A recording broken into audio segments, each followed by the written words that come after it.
pastor Fábio Gomes, da Igreja Evangélica da Paz, em São Vicente.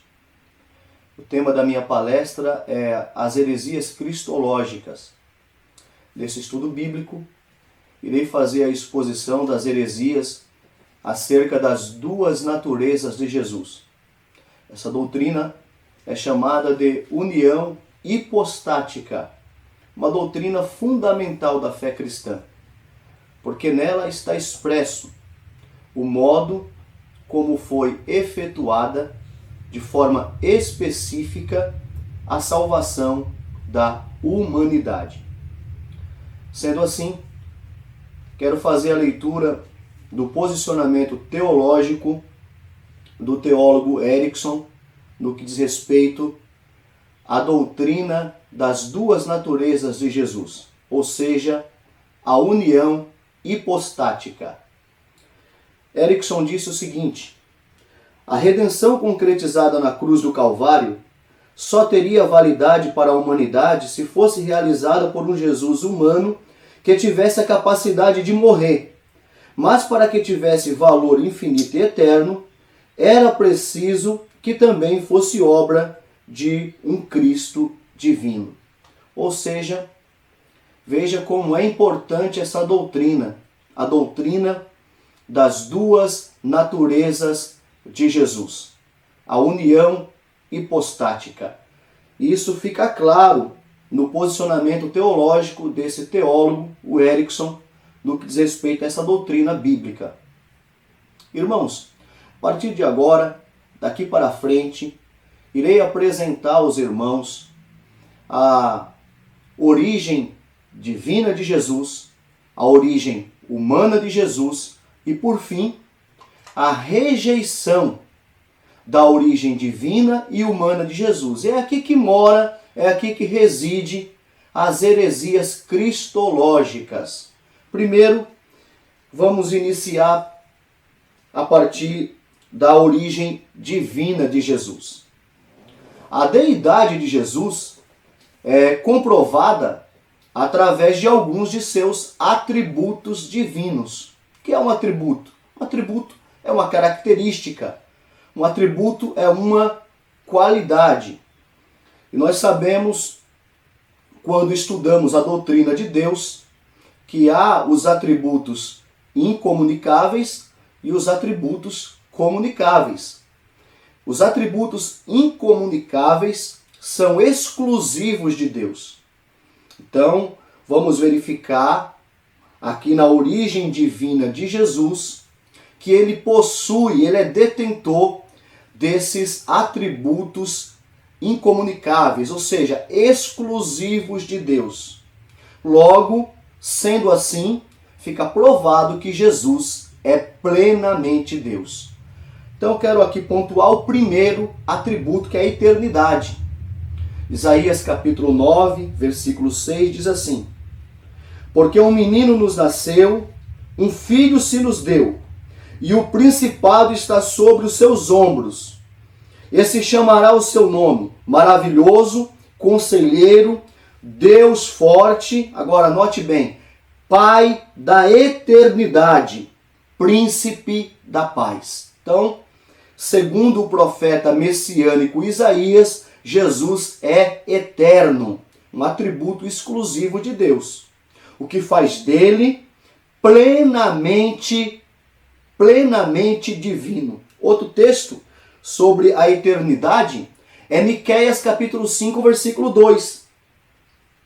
E tu, Belém Efrata, posto pequena entre os milhares de Judá, de ti sairá o que governará em Israel, e cujas saídas são desde os tempos antigos, desde os dias da eternidade. Então, tempos antigos é uma referência à eternidade. Aí o profeta Miqueias diz, desde os dias da eternidade. Jesus é eterno, um atributo exclusivo de Deus. Então ele é plenamente divino.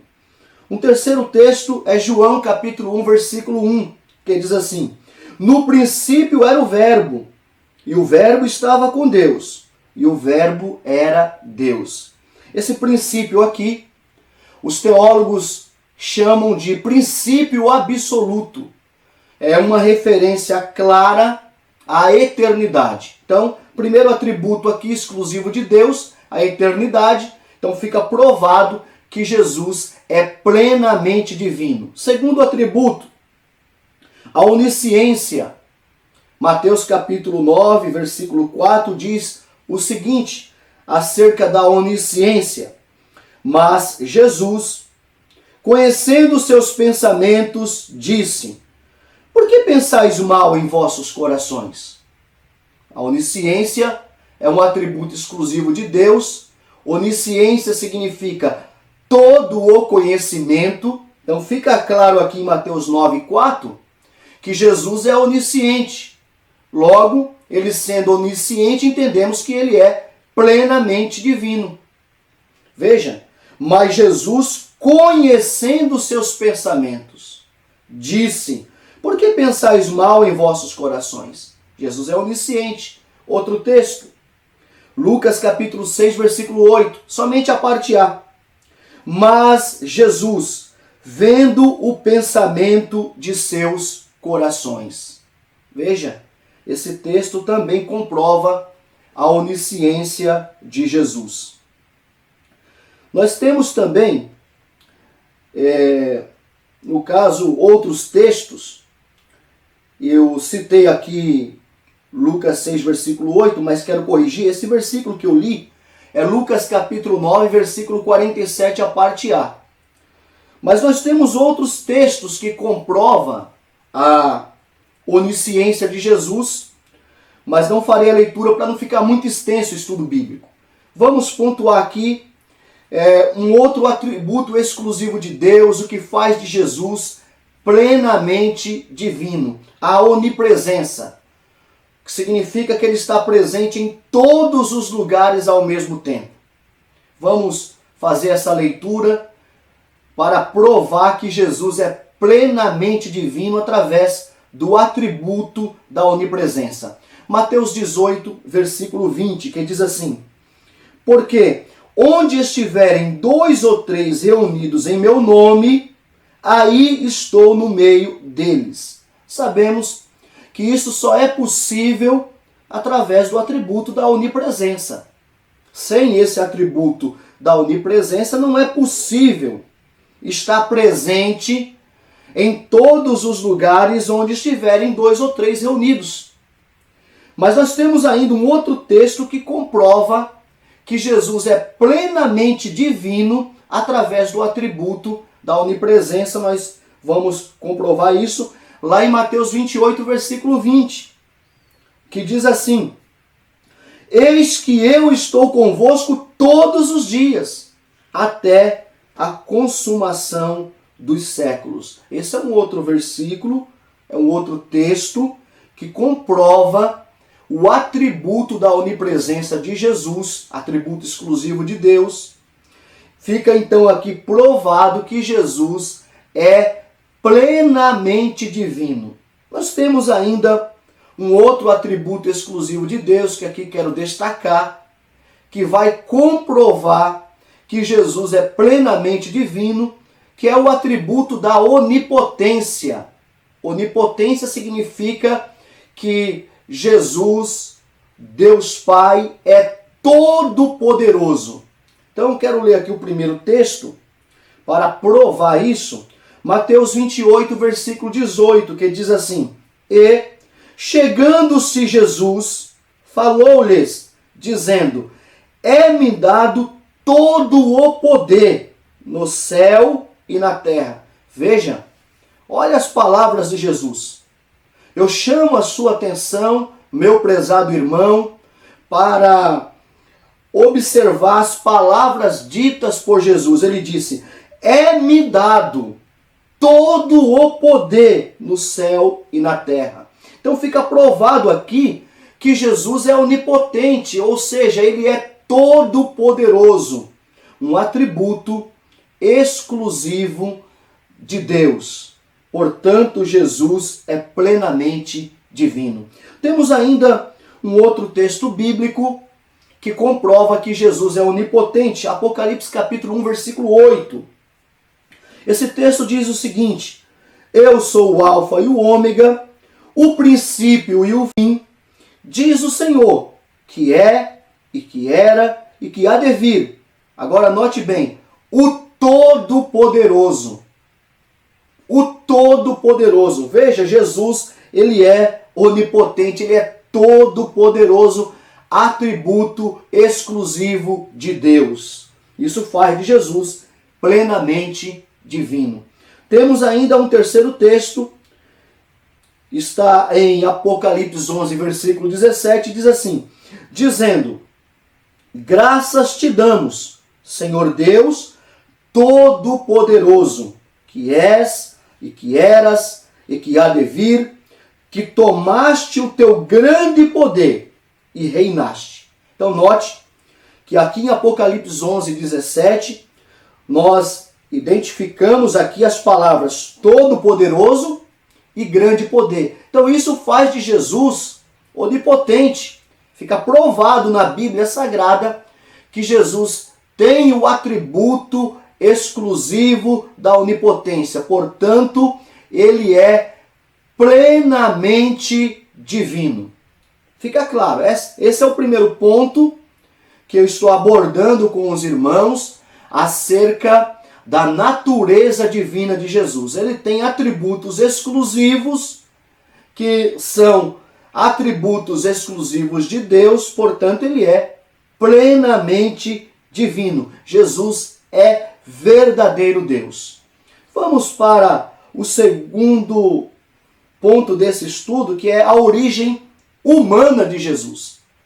A Bíblia Sagrada, meu prezado irmão, comprova a humanidade de Jesus. Jesus não é somente plenamente divino. Jesus é também plenamente humano. E a Bíblia Sagrada comprova isto. Então, ele tem todas as características humanas. Jesus possui todas as características humanas. E a Bíblia vai deixar claro que ele tem um corpo humano. Hebreus capítulo 10, versículo 5.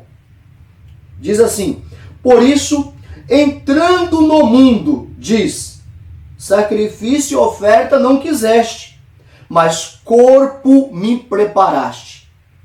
Note, meu irmão, que o autor desconhecido da carta aos Hebreus diz que Deus preparou para Jesus um corpo. Então ele tem um corpo humano.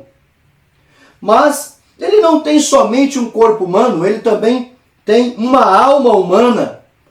Mateus 26, versículo 38, que diz assim: então lhes disse, a minha alma está cheia de tristeza até a morte. Ficai aqui e velai comigo. Então a Bíblia já está mostrando que além de um corpo humano, ele também possui uma alma humana. Mas a Bíblia vai deixar claro também, meu prezado irmão, que Jesus possui um espírito humano.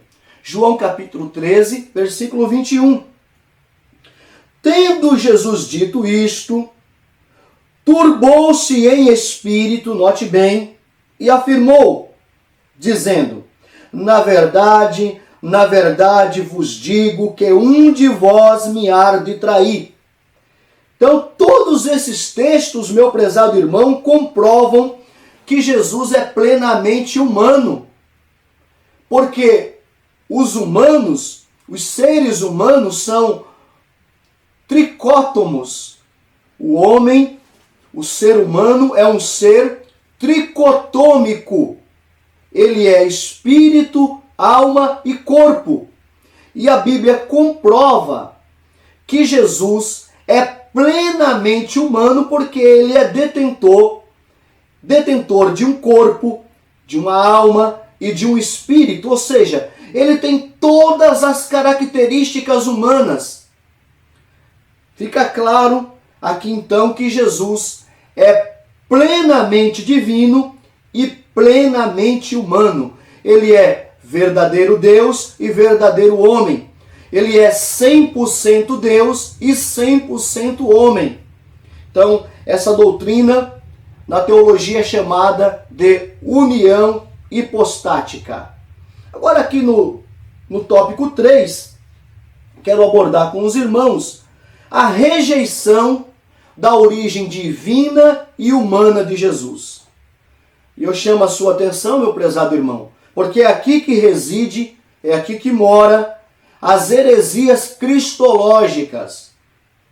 Então, do primeiro século até o quinto século, surgiram vários grupos que negaram, ora, a divindade de Jesus, ora, negavam a humanidade de Jesus. Isso do primeiro século até o quinto século. Surgiram vários grupos, ora negando a divindade, ora negando a humanidade de Jesus. Então a pessoa de Jesus Cristo, com as suas duas naturezas, plenamente divino e plenamente humano, foi muito atacada do primeiro século até o quinto século. Eu quero aqui já destacar o primeiro grupo que atacou uma das naturezas de Jesus, o gnosticismo. Os gnósticos, século 1 e 2, negava a humanidade de Jesus. Eles não aceitavam a ideia de que um ser divino, sendo puro, pudesse vir à Terra e se contaminar assumindo um corpo humano. Então os gnósticos, eles entendiam que o espírito é bom, mas a matéria é má. Então eles não admitiam que Jesus pudesse se tornar humano, pudesse encarnar. Eles não admitiam. Agora, o apóstolo João, o último dos apóstolos, ele defendeu a doutrina da encarnação de Jesus e refutou os gnósticos. Quero apresentar aqui aos irmãos o texto da defesa que o apóstolo João fez no que tange a doutrina da encarnação de Jesus. Ele faz essa defesa lá em João, no seu capítulo 1, no versículo 14. Ele disse o seguinte: "E o Verbo se fez carne e habitou entre nós." A palavra "se fez" significa que ele tornou-se. Ele tornou-se carne, ou seja, tornou-se pessoa, tornou-se humano, tornou-se uma pessoa de carne e osso. Então note que o apóstolo João, ele aqui defende a doutrina da encarnação de Jesus. Ele diz: "E o Verbo se fez carne e habitou entre nós." Aqui no original grego, a palavra habitou significa que ele tabernaculou entre nós. E eu chamo a sua atenção para João 1,14, porque aqui Jesus Cristo já não era mais uma profecia como o era lá no Antigo Testamento. Lá no Antigo Testamento surgiram vários profetas que falaram a respeito da vinda de Jesus Cristo. Lá no Antigo Testamento, ele era apenas uma profecia. Mas aqui, no Novo Testamento, ele já é uma realidade. Não é mais uma profecia. Ele já é uma realidade. João disse: "E o Verbo se fez carne e habitou entre nós." Ele não era mais uma profecia, era algo palpável. Veja, meus irmãos, chama a sua atenção para isso. Então João defende a doutrina da encarnação de Jesus. Em seguida, nós vamos observar na vida do apóstolo João, na Bíblia Sagrada, em seus escritos, que o apóstolo João, ele vai refutar o gnosticismo. Ele refuta as heresias gnósticas que negava a humanidade de Jesus. E eu chamo a sua atenção para o primeiro texto, que é 1 João capítulo 4, o versículo 3 e a parte A. Temos aqui a refutação de João no que tange a heresia gnóstica que negava a humanidade de Jesus. 1 João capítulo 4, versículo 3 e a parte A. "E todo espírito que não confessa que Jesus Cristo veio em carne não é de Deus. Então ele está aqui refutando a heresia gnóstica que negava a humanidade de Jesus. Um outro texto que o apóstolo João vai deixar claro a mim, a você, a todos nós, que os gnósticos foram devidamente refutados. 2 João, versículo 7, que diz assim: porque já muitos enganadores entraram no mundo, os quais não confessam que Jesus Cristo veio em carne. Veja, não confessam que Jesus Cristo veio em carne. E como é que João chama estes? Chama estes de enganadores. E João conclui, 2 João, versículo 7, esse tal é o enganador e o anticristo. Então João, o apóstolo João, ele defende a doutrina da encarnação de Jesus e posteriormente refuta as heresias gnósticas no que tange à negação da humanidade de Jesus. Agora, apresento aos irmãos o segundo grupo que surgiu, que é o ebionismo. Século I, os ebionitas negavam a divindade de Jesus. Uma outra heresia cristológica. Os ebionitas ensinavam que Jesus era um simples homem, filho de José e Maria, que observava a lei de forma especial, sendo assim escolhido por Deus para ser o Messias. O apóstolo João, em sua cristologia, defendeu a deidade de Jesus. Então, mais uma vez, observamos aí o apóstolo João se posicionando diante de uma heresia. Agora, não a heresia gnóstica, que negava a humanidade de Jesus, mas a heresia dos ebionitas, que negavam a divindade de Jesus. Então João, na sua cristologia, ou seja, no seu ensino acerca da pessoa de Jesus Cristo, ele defende a deidade de Jesus. Primeiro texto que podemos assim comprovar isso é João capítulo 1, versículo 1, que está escrito da seguinte forma: no princípio era o Verbo, e o Verbo estava com Deus, e o Verbo era Deus. Então, observamos aqui o apóstolo João defendendo a deidade de Jesus. Em nossos dias nós temos, por exemplo, as Testemunhas de Jeová, em sua Bíblia, a tradução do Novo Mundo, negando a deidade de Jesus, negando a divindade de Jesus. Se você tiver uma Bíblia das Testemunhas de Jeová, a tradução do Novo Mundo, abra ela em João capítulo 1, versículo 1. E você verá, fica comprovado, que essa seita nega a divindade de Jesus. Nós temos um outro texto onde o apóstolo João, em sua cristologia, defende a divindade de Jesus, que é João capítulo 20 e o versículo 28, que está escrito da seguinte forma: Tomé respondeu e disse-lhe: Senhor meu, agora note bem, e Deus meu. Observaram como Tomé refere-se à pessoa de Jesus Cristo? Chama ele de Senhor e de Deus. Meu irmão, Jesus ele é plenamente divino, meu irmão. Jesus é verdadeiro Deus. Jesus é 100% Deus. Nós vemos aqui um outro texto, então, onde João, ele defende a deidade de Jesus. Terceiro texto, onde o apóstolo João defende a doutrina da divindade de Jesus. 1 João 5, versículo 20. que diz assim: e sabemos que já o Filho de Deus é vindo e nos deu entendimento para conhecermos o que é verdadeiro. E no que é verdadeiro estamos, isto é, em seu Filho Jesus Cristo. Este é, note bem, o verdadeiro Deus e a vida eterna.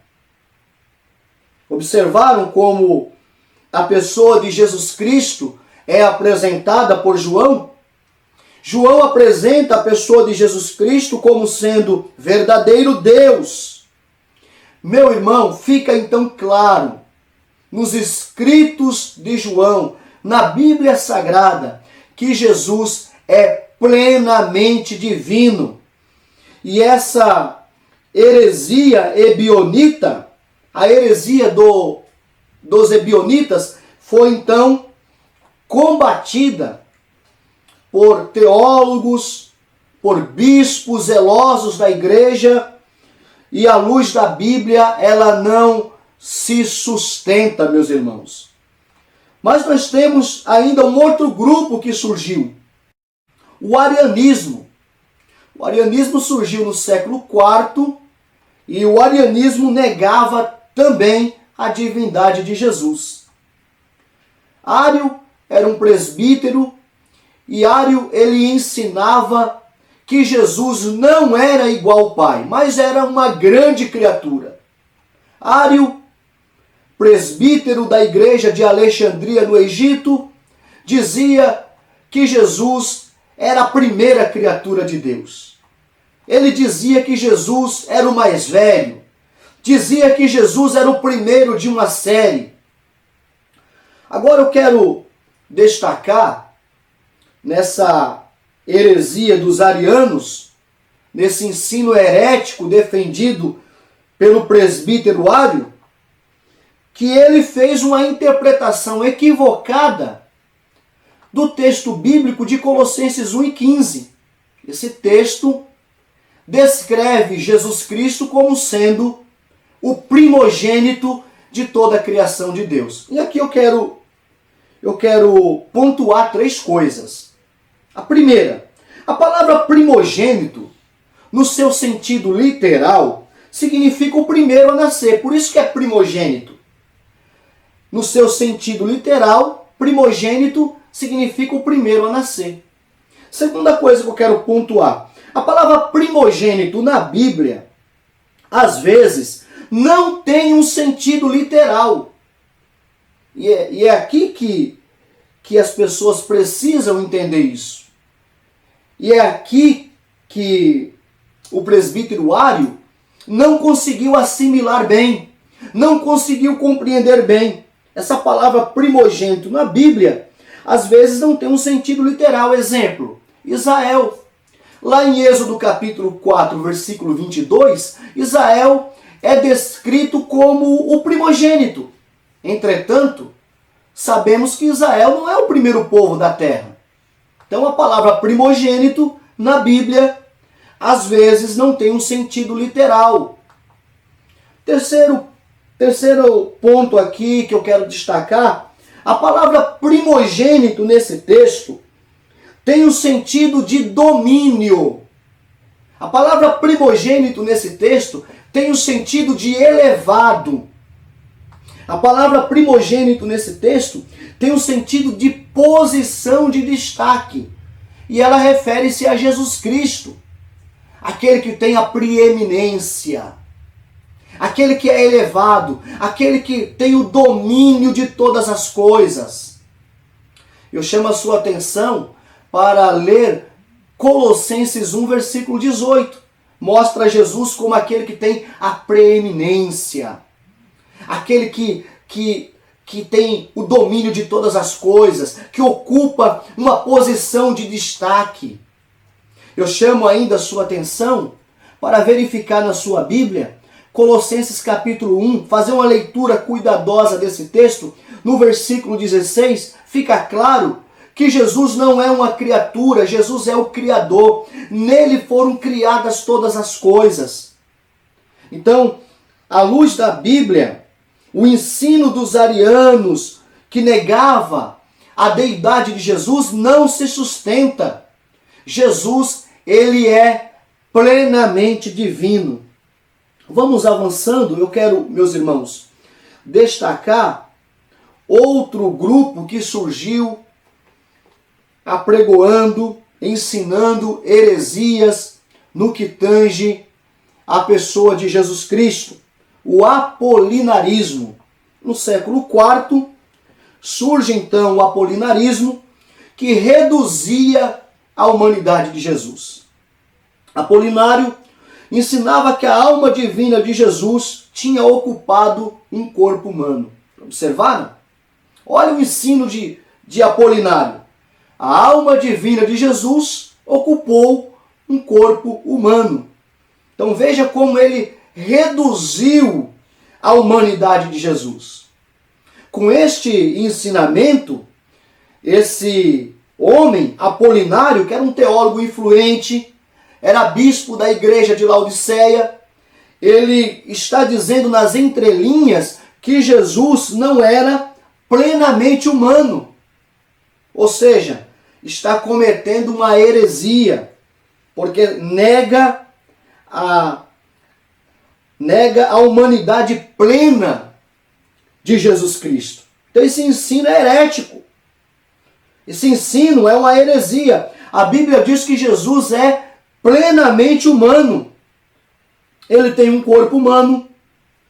Lucas 24:39. Vede as minhas mãos e os meus pés, que sou eu mesmo. Apalpai-me e vede, pois no espírito não tem carne nem ossos, como vedes que eu tenho. Então ele tem um corpo humano.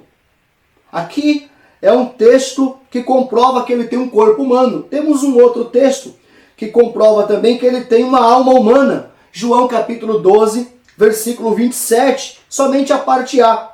Agora a minha alma está perturbada. Então tem corpo, tem alma e também tem espírito humano. João 13, versículo 21. Tendo Jesus dito isto, turbou-se em espírito. Meu irmão, Jesus ele é plenamente humano. Quando nós falamos a respeito da humanidade de Jesus, nós estamos falando do seu estado de humilhação. Estado esse que é descrito lá em Filipenses capítulo 2, versículos 5 a 8. Jesus é plenamente humano. Ele tem corpo humano, ele tem alma humana e ele tem espírito humano. Então, esse ensino de Apolinário, ele não se sustentou.